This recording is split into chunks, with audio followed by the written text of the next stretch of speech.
我在女友的内衣上闻到了烟味，可我早就戒烟了呀。没想到她不仅当了小三，还私自转移了我的20万。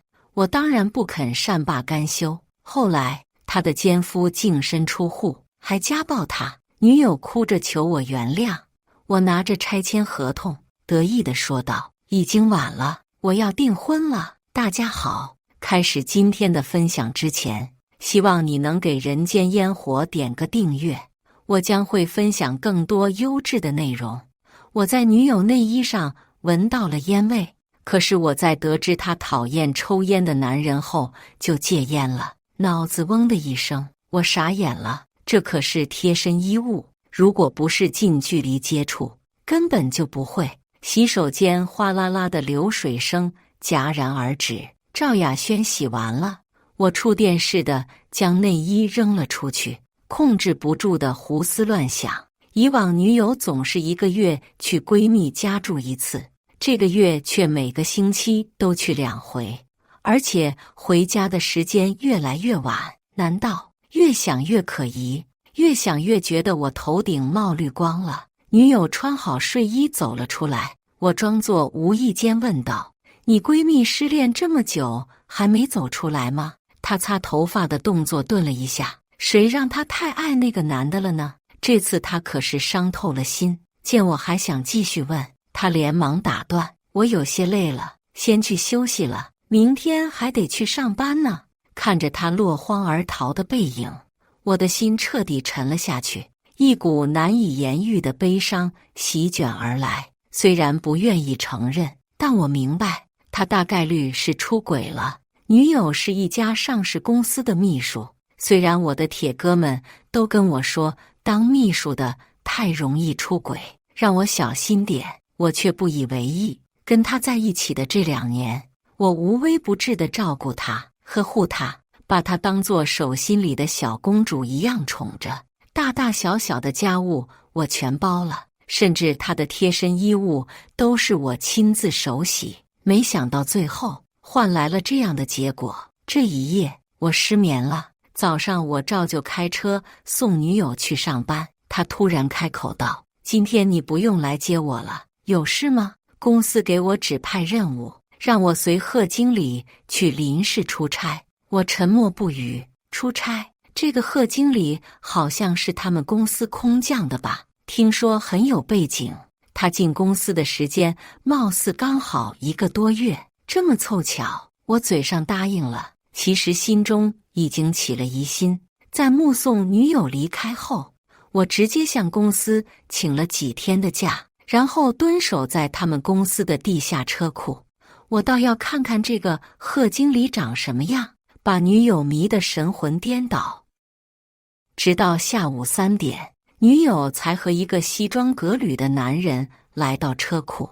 她跟在男人的身后，停在一辆宝马车面前。难道真的是去出差？我冤枉他了吗？贺有才年纪大概40左右，身形修长，戴着一副金丝眼镜。他绅士地为女友打开车门，让她先上去。可接下来的一幕却让我青筋暴起。贺有才在女友弯腰的时候，亲昵地拍了拍她的屁股。女友娇嗔地白了他一眼，回了句讨厌。这动作熟练自然，显然没少做。卧槽，果然有奸情。我的双拳紧握，恨不得当场过去给他们2拳。但是想到我的工资卡还在女友手里，我忍住了。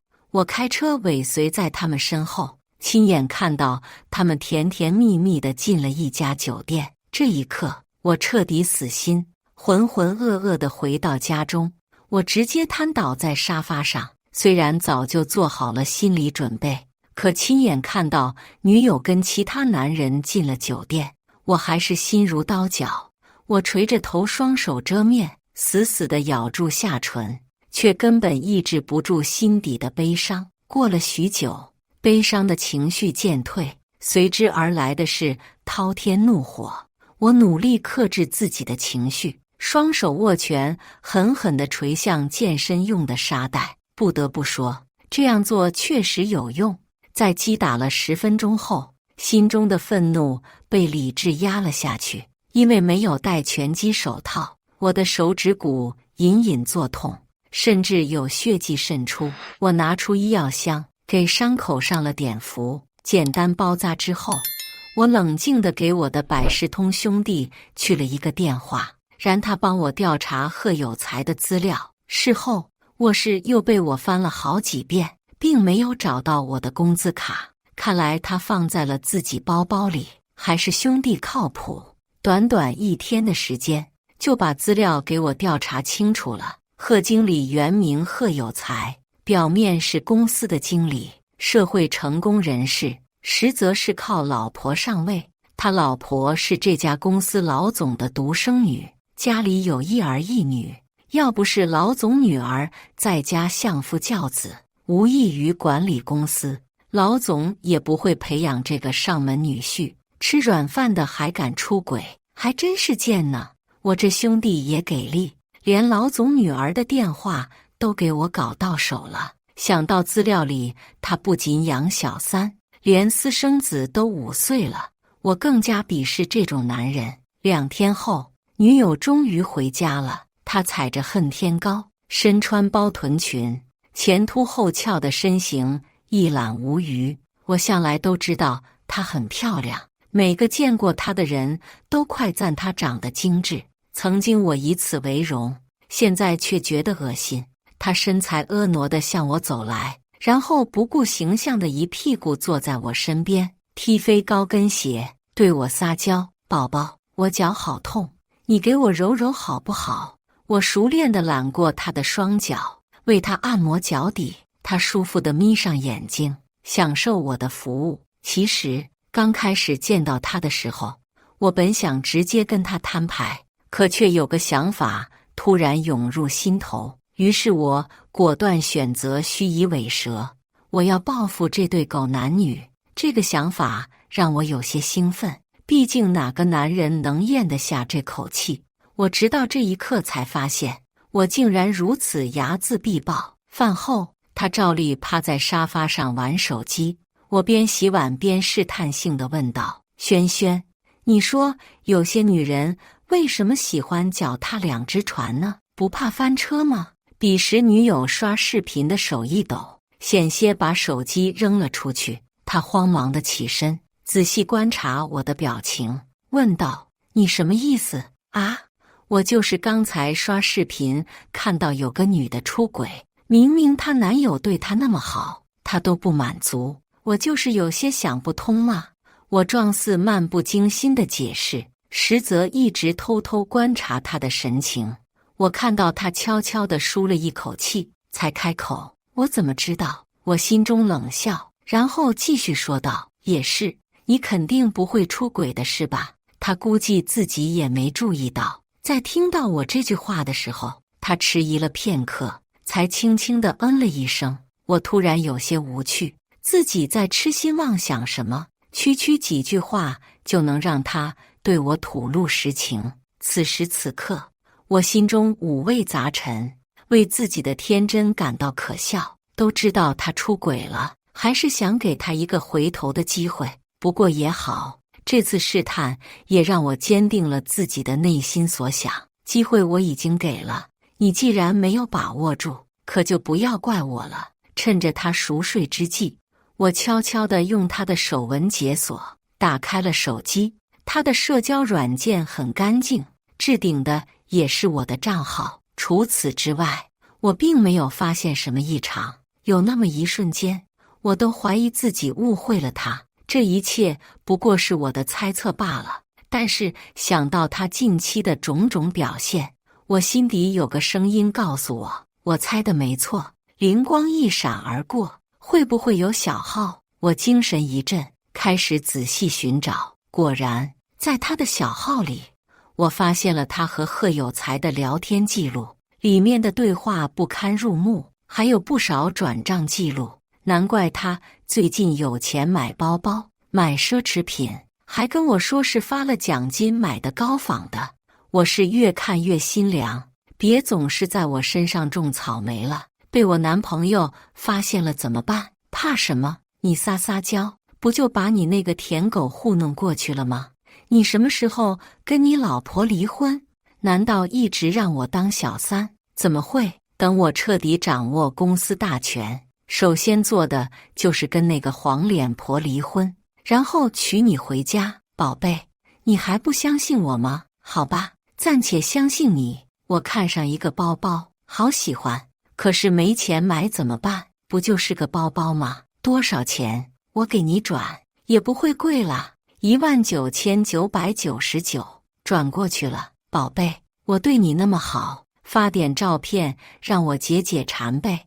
我现在想你想的心都疼了。讨厌了，给你发过去了，记得删除哦。当然，我的宝贝，只有我能欣赏。我把这些聊天记录一一截图发到我的手机，然后消除痕迹。随后，我从他的包包里拿出我的工资卡，悄无声息地离开了家。看着银行卡里的余额，我手脚冰凉，如坠冰窟。那可是我攒了5年的老婆本，足足有20万，现在只剩下2毛5分钱。好，很好，非常好。我对他掏心掏肺，他却当我是提款机，还背着我跟别的男人勾三搭四。天底下有我这样的大冤种吗？因为我是抱着以结婚的目的跟他相处的，所以对他的要求一般都会满足。在我看来，他要我银行卡自己保存，也是为了我们的将来。现实狠狠地打了我的脸，我这算被诈骗了吗？怒气填胸，我感觉自己要被气炸了。赵雅轩，我险些控制不住，直接动手砸了 ATM 机。我强行抑制住这种冲动，这可是犯法的。但是愤怒并没有消失，反而在心中愈演愈烈。这一刻，我心中只有一个想法，我要他不得好死。再也忍不住，我匆匆赶回家中，晃醒了熟睡的女友。女友有起床气，劈头盖脸的对我一通怒吼：“你干嘛？大半夜的有毛病吧？”无意间瞥到她睡衣里的草莓，我瞬间清醒，还不是时候。我死死地忍着，才控制住没有动手，深深地吐出一口气，佯装想要找他亲热。宝贝，我们很久没滚！女友毫不留情地把我赶了出去，那凶狠嫌弃的模样，和对贺有才撒娇卖萌判若两人。妈的，这可是你逼我的！现在我手里有贺有才和女友的聊天记录，还有各种转账的截图。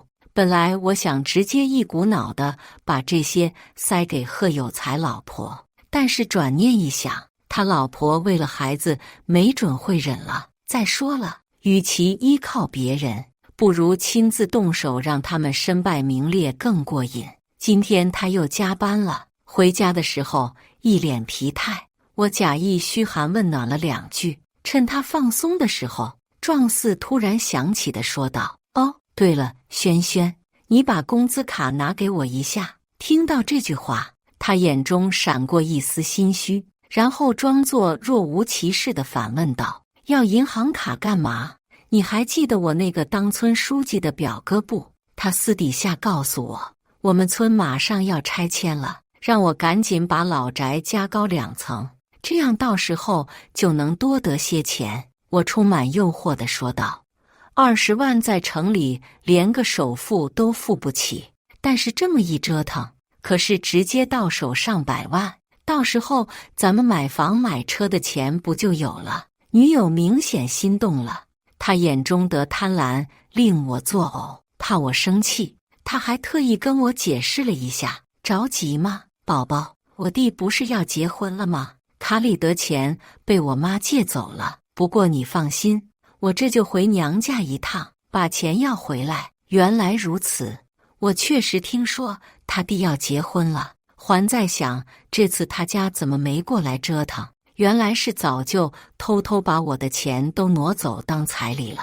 女友家重男轻女，自诩为城里人，居住在城区的老破小。女友大学毕业后，家里连她落脚的位置都没有，这才搬出来跟我同居。丈母娘更是看不上我这个农村的穷小子，当初扬言让我必须在城里买房买车，彩礼28才能娶她闺女，也不看看他家有什么值得骄傲的，凭啥狮子大开口？要不是我发现的早，等女友弟弟结婚了，我估计就要不回来了。我装作一副心痛的模样说道：轩轩，你这都借出去了，再要回来是不是不好？还是你弟结婚重要？这个要不就当做我给你家的彩礼吧。女友鄙视地看了我一眼，你是不是傻？拆迁这种事可遇不可求，错过了咱们这辈子都不一定有这种暴富的机会。他顿了顿，继续说道：我家那里你放心，我去解释。说罢，女友风风火火地准备回家。没过多久，我的工资卡上果然多了20万，一分不多，一分不少。这笔钱我毫不犹豫地打给了老家的父母，当着女友的面叮嘱他们要多盖2层。爸妈对我说的话深信不疑，很是激动。好，我家大宝有出息呀，都有钱给家里盖房子了。我心里一酸，老两口为我操劳了一辈子，也是时候享享福了。接下来的日子，女友就像是陷入热恋的小女生，动不动就对着手机傻乐，把我当瞎子一样。不仅如此，她穿着打扮越来越风骚，眼中的魅意不加遮掩，回家的时间也越来越晚。看来那位贺经理对她还真是舍得下本钱呢，光是包包这个月都多了4、5个。女友在阳台接了一个电话，出来后就换衣服准备出门。这么晚了，你去哪里？婷婷又喝醉了，我去照顾她，今晚就不回来了。我点头表示理解，并贴心地给她递上包包。我站在阳台看着女友远去，贺有才的车就停在小区门口，一见面2个人就亲得难分难解。我他妈！我给他打电话，发现手机关机了，这是把我拉黑了，估计是怕我打搅他和渣男的好事吧。我用早就准备好的新手机号给贺有才的老婆发信息：你老公不在家吧？他现在跟他的小情人在一起。几乎是立刻，那边就打了过来，我没接，那边不死心，继续打。我于是又回了一条短信：不信的话，你给你老公发视频看看他在干嘛。果然，那边没了动静，车子启动了，但是刚开出没多久就停了。女友直接被推了出来，狼狈地摔在地上。一脸懵的女友生气地起身狂敲车窗，结果贺有才不但没理他，直接一脚油门溜走了。虽然看不到他的脸色，我也能预想到肯定不好看。果然，女友黑着脸回来了。咦，你不是去闺蜜家了吗？怎么这么快又回来了？我假装什么都不知道，对她询问。别问了，她竟然抛下我跟她男友跑了，无情无义的东西。我当然明白她话里骂的是谁，假装安慰了她一会儿，我就去收拾家务。我看到她黑着脸哐哐地用手机发信息，等她睡着后，我再次拿起手机，看他们聊了什么。你竟然为了那个黄脸婆把我赶下车，你还是不是男人？这是我跟你没完，竟然还不回我信息，你心虚了是不是？果然到手的就得不到珍惜。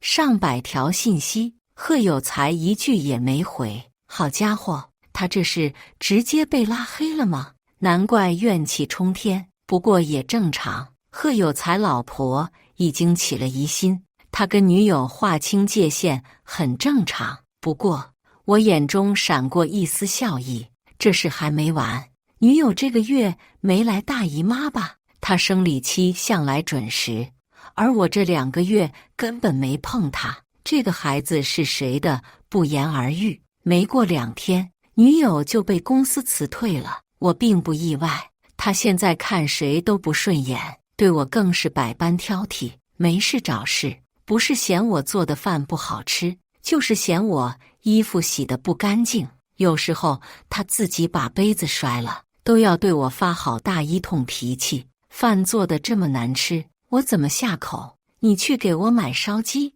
这衣服怎么掉颜色了？你用的什么洗衣粉？这可是我花了好几千才买回来的，不知道要干洗吗？你买的这是什么破杯子？掉地上就碎了，万一砸到我怎么办？还不赶紧收拾！我怎么就看上你这个窝囊废了？别人家男朋友都有车有房，家里有着几十万存款，再看看你，能给我什么？我真是倒了8辈子霉才跟了你。诸如此类的话，他说了很多。难道女人怀孕后激素影响这么大？还是说她之前伪装得太好了？这才是她的本性，做天做地，无事生非。我强忍怒火不理他，自己玩手机，可他却越发嚣张。你是哑巴吗？不会说话？他把我手机抢了过去，直接摔到地上。我彻底绷不住了，对他吼道：你有病吧？怎么不摔你自己的手机？他愣了一下，没想到我会跟他发脾气。这些年他被我惯得不成样子，我在他面前从来都是小心讨好的模样，一句重话都没舍得对他说。她长得漂亮，身材又好，听惯了众人的追捧，久而久之，真当自己是不食烟火的小仙女，对待其他同性总是有种若有若无的优越感，要不然也不会在跟贺有才的对话里张嘴闭嘴就是黄脸婆、肥婆之类的。现在被我这么一说，他都要气疯了。你才有病！你竟然敢凶我！这日子不过了，你看看现在自己的泼妇模样，哪个男人受得了？也就是我能这么迁就你，换一个男人你试试。还有，你不会是大姨妈没来憋的吧？你有空去医院查查。我不但吼你，还想打你呢。要不是顾及你是个孕妇，我就下手了。心中虽是这么想的，但我并没有说出口。在我有意的提醒下，他似是想到了什么，脸色惨白，一下就没了动静。我捡起地上的手机，并不理会失魂落魄的女友，而是前往手机维修。女友在我离开后，匆匆忙忙地打车去了医院。我装作毫不知情，好戏马上要开始了。修好手机，我美美的回家睡了一觉。这几天我并没有放弃派人盯着贺有才。果然，我接到消息，女友主动去公司找了他，两人偷偷摸摸地去了酒店。才刚发现自己怀孕了，就迫不及待地找贺有才，还真是沉不住气呀。在接到通知后，我很快就赶到了酒店，帮我盯梢的兄弟扮作服务员的模样，敲响了房门。谁呀？客房服务。贺有才很快就开了门，他的脸色很难看，身上还带着挠痕，显然刚才跟女友闹得很不愉快。看着他这张碧脸，我再也忍不住了，直接上手打了上去，一拳就把他牙都打掉了，整个人瘫坐在地上，不敢置信地看着我。他捂着发肿的脸颊，支支吾吾地问道：你们是谁？你大爷！在我们兄弟俩的配合下，贺有才被打得嗷嗷叫，憋了这么多天的怒火终于倾泻而出。我下手又快又狠，你们知道自己打的是谁吗？老子有钱，要找人弄死你们！女友听见声音走了出来，看到是我，惊叫出声：齐浩宇，你怎么在这里？快住手！真当自己是女王呢？说什么我就做什么。老子忍了这么多天，不就是为了今天吗？看我没有停手的意思。女友咬牙扑到贺有才身上，想要保护他。要不是知道他们的关系，我都要为他们的爱情感动了。赵雅轩，你竟然敢绿了老子！老子对你不够好吗？这么多年对你掏心掏肺，却换来一句天狗，你想踹就踹，真当老子没脾气啊？在老子面前是贞洁圣女，在这男人身上就是淫娃荡妇，你可真是让我开了眼了。女友恼羞成怒：“我又没求你对我那么好，一切都是你自愿的。你不过就是一个穷屌丝，凭什么让我跟你过苦日子？你怎么不反思一下，是不是自己的问题？你们听听，这是人能说出来的话吗？我都要被气笑了。好，我这些年的感情都是为了狗了。呸！你连狗都不如，我对狗好，狗还知道对我摇尾乞怜呢。”女友气得叉腰怒骂：“你才不如狗呢！你就是一条天狗，有什么嚣张的？他比你有钱有品位，气质样貌都出众，我跟他睡不正常吗？”我打断他的话，嘲讽地说道：“他样样都好，可惜是别人的老公。你这不要脸的贱人！呵呵，真当我不知道他的底细吗？还拿奸夫刺激我，跟我炫耀上了。”我扭头对着兄弟问道：“拿到手了吗？”“哥，我办事，你放心。”兄弟把怀孕的检查报告交给我。趁着我们说话的功夫，渣男偷偷的想要溜走，反观女友还在那里对我们骂个不停，还越说越起劲。我抵住了大门，似笑非笑地看着贺有才：“贺经理是吧？聊聊。”贺有才哆哆嗦嗦地站起来：“你们到底想干嘛？你老婆还不知道你出来乱搞吧？还让人大了肚子。我手里可是有不少你们亲密的照片，再加上这个检验报告，你估计不想让你老婆知道。”此话一出，对面的两个人都变了脸色。“你们怎么知道我老婆要钱是吗？说吧，多少？我给你就是了。”贺有才皱着眉，说到钱又是一副倨傲的模样，真当打发要饭的呢。我刚卸下的火气又开始上涌，顺手给他2个大逼斗。钱，真当有钱了不起，可以欺负穷人了是吧？有钱就能解决一切吗？我知道他看不起我们这些穷人，但现在把柄在我手里还这么嚣张，他真当自己是天王老子？渣男顿时噤声了，小心翼翼地问道：“那你们想要什么？”“我的要求很简单，我要你们2个跟我磕头道歉。”女友一听就气炸了，声音尖锐刺耳：“凭什么？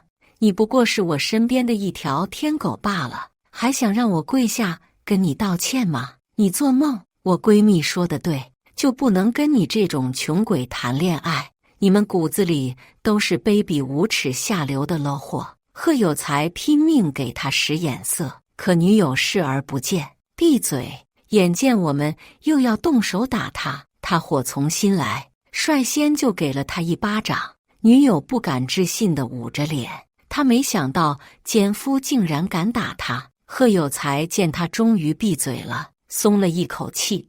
我鄙视地看了男人一眼，为了不挨打就打女人，还真出息。女友还想说什么，却被贺有才又打了一巴掌。“贱人，消停点吧，赶紧给2位爷磕头道歉。”女友被打傻了，都直愣愣地看着眼前的男人，被他拉着跪下，按着脑袋给我们磕头道歉。“2位大哥，我们错了，你们就当我是个屁，放了我吧。您的要求我都做到了，可千万别告诉我老婆。”“贺有才，你竟然敢打我！”女友这时反应过来，撕心裂肺的怒吼声差点把我耳膜穿破。她像个泼妇一样扑到贺有才身上，拼命的又抓又挠，跟平时清冷金贵的模样判若两人。只怕他那些同事好友看到了都不敢认他。“你怎么敢打我？我从小到大都是被人捧在手心。”贺有才的脸上脖子都被他挠花了，他脾气也上来了，又哐哐给了女友几巴掌，直接把他打翻在地。“你这个贱人，看不清局势吗？你要死要活的在那里闹腾，挨打的确是我真是瞎了眼了，看上你这种疯婆子。”他扭头看向我，讨好的说道：“兄弟，对不住了，都是这个贱人一直勾引我，要不然我家庭幸福，有儿有女的，怎么会做出这种蠢事？”女友闻言浑身一颤，本来就肿成猪头的脸更是涨成猪肝色。他双眼猩红地看着贺有才，恨不得上去给他一口，显然被气得不轻。你看，我们已经磕头道歉了，那这个目的达到，我也出气了。我心情舒畅地说道：放心吧，我说到做到，绝对不会告诉你老婆赵雅轩，我们分手了，老子不要你了，听好了，是我甩的你。说罢，我带着兄弟大摇大摆地走了出去，身后传来2个人的争吵怒骂声。我们贴心地把门帮他们关上，不愧是大酒店，隔音就是好。兄弟一脸疑惑地看着我，哥，就这么轻易地放过他们？我嘴唇一勾，怎么可能？我等了这么久，怎么可能凭着一句道歉就算了？我拿起手机拨打了报警电话。你好，我要匿名举报，有人殴打孕妇，受害人遭受了严重的暴力对待，目前情绪崩溃。地址：他们在市中心的帝豪酒店，房间号609。兄弟闻言，眼神崇拜地看着我，哥，还是你牛，竟然能想到这法子。作为市中心的大酒店，距离派出所并不远，警局的人很快就赶到了。贺有才见警察来了，整个人都傻了。偏偏女友这个时候恨毒了他，一口咬定他对自己进行了暴力伤害，2个人都被带到了警局。故意伤害罪可不是小事，更何况对方还是孕妇。通过对2个人的分开笔录，警察很快就得知了2个人的关系。贺有才的老婆很快就被通知过来保人，他带着保镖，一脸焦急地来到派出所。在电话里，警察没有细说，等进了局子一打听，老公竟然出手打了小三，小三还怀孕了。现在小三要告老公，还需要他花钱调解。他瞬间眼前一黑，晕了过去。等他清醒过来，第一件事就是手撕贺有才。要不是有警察拦着，我估计贺有才能被他老婆打死。贺有才别看在外人面前神气，在老婆面前跟个鹌鹑似的，屁都不敢放。至于女友，此刻还嚣张地想要用那肚子威胁贺有才离婚娶她。贺有才哪里肯呀，抱着老婆的大腿痛哭流涕，说自己错了，请求她的原谅，并发誓保证这是最后一次。我怎么会轻易让他这么糊弄过去？于是给他外面的情人发了信息，说贺有才进了局子，赶紧过来一趟。他情人一听，顿时慌了神，带着儿子急匆匆地赶了过来。这下警局更热闹了，听说几个女人打得不可开交，女友更是不知道被谁推了一下，直接流产。他自以为的尚方宝剑没了，第一个出局，人还被送往了医院，生死不知。贺有才的老婆也是个狠人，直接起诉离婚，并且要求法院追回2人的夫妻共同财产。女友和情人哪里有钱？女友威胁贺有才帮他还钱，要不就不撤诉。情人拿2个人的儿子博取同情。最后，贺有才同意净身出户，这件案子才算了结。听说在得知贺有才净身出户的第一时间，他的情人就变卖家产，带着儿子跑路了。贺有才把一切的责任都赖在了女友身上，死皮赖脸地缠着他。女友受不了他整日的谩骂和拳打脚踢，想要求家人的帮助。可是家里自从得知他跟我分手，到手的钱都飞走了，对他也怨上了，根本不肯帮他。于是女友厚着脸皮找到我，浩宇，我知道错了，求你原谅我吧，以后我什么都听你的。你不是想结婚吗？我什么都不要，我愿意嫁给你。我看着低声下气的女友，拿着拆迁合同得意一笑。现在想起我的好了，可惜晚了，我老家拆迁了，现在已经帮我重新找了一个对象。她虽然没你漂亮，但是是个老师，温柔贤惠，我很喜欢。我们已经订婚了，以后你别缠着我了。没错，我家真的拆迁了。没想到当初随便想的一个借口，竟然成真了。我现在也是身价100万的人了，这个城市已经没有什么我可以留恋的。我决定回老家结婚生子，孝敬父母。女友闻言心灰意冷地离开了。女友和贺有才被行业封杀，根本没有人愿意聘用他们。无奈之下，女友只能去酒吧上班，靠出卖色相养着2人。后面的事我不再关心。我现在已经要结婚了。村里的酒席虽然没有城里的光鲜亮丽，但是都是亲朋挚友，热闹非凡。恭请我们的新郎新娘上台，我幸福地牵起女人的手，对着年迈的爸妈敬茶。谁说平平淡淡不是福？以上就是今天分享的故事。大家有什么想说的、想吐槽的，欢迎在下方评论交流。也更希望能给人间烟火点个订阅，我将会分享更多优质的故事内容。